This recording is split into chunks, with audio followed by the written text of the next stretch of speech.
Just because you see the drip here, that does not mean that's the source, right? This is just the lowest point for which the water travels before it drips off onto your floor. You can also see a little bit of water here. So this tank has 2 mounting bolts. Sometimes you'll see a third right here on the back side. Those mounting bolts are critical for a good seal and holding the tank onto the bowl, but are also the most common source of leaks. You can hold the nut on the bottom side and then just tighten the bolt, which this one is a little loose, but you do not want to over tighten because that could break your porcelain and then you'd be installing a new toilet. For me, my leak was coming from just that one bolt being loose. So what I'll do is I'll remove the old gasket here. Not really in too bad a shape. And then we have our nut for our overfill tube. We'll keep all that in place. I'll back out these mounting bolts because I'll want to swap those out. And overall, the pan heads of the bolts are not in too bad shape. So you can start to see some corrosion depending on the materials your mounting bolts are made out of. All right, I do want to note your main seal here, which this is going to be what's going to be sealing your tank to your bowl.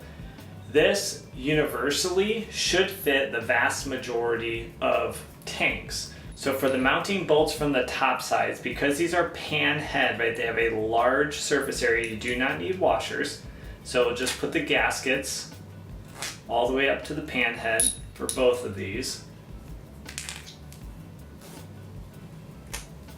Then we'll pass those through from the top side. Always best practice when you have a seal versus a flat surface to make sure you clean that flat surface. There's no debris, there's nothing on that surface that could compromise the seal. Once you get it clean, then you can go ahead and set your tank back in place, passing the bolts through the mounting holes in the bowl.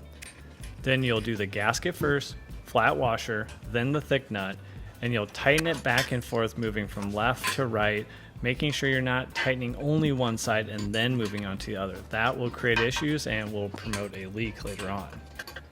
Do not over tighten, just tighten to where the tank is secure and it doesn't wiggle anymore. Last step is to reinstall the water line, and now we're ready to test out our tank. So we're going to turn the water on, but have a towel and a bucket ready, and also be ready to turn off that water quickly just in case you install something incorrectly. So turn the water on, but I do like to make sure I'm monitoring it from the bottom side, and you'll quickly see if you have any drops of water start to form where you might need to tighten up those mounting bolts a little bit more, or even possibly your water line.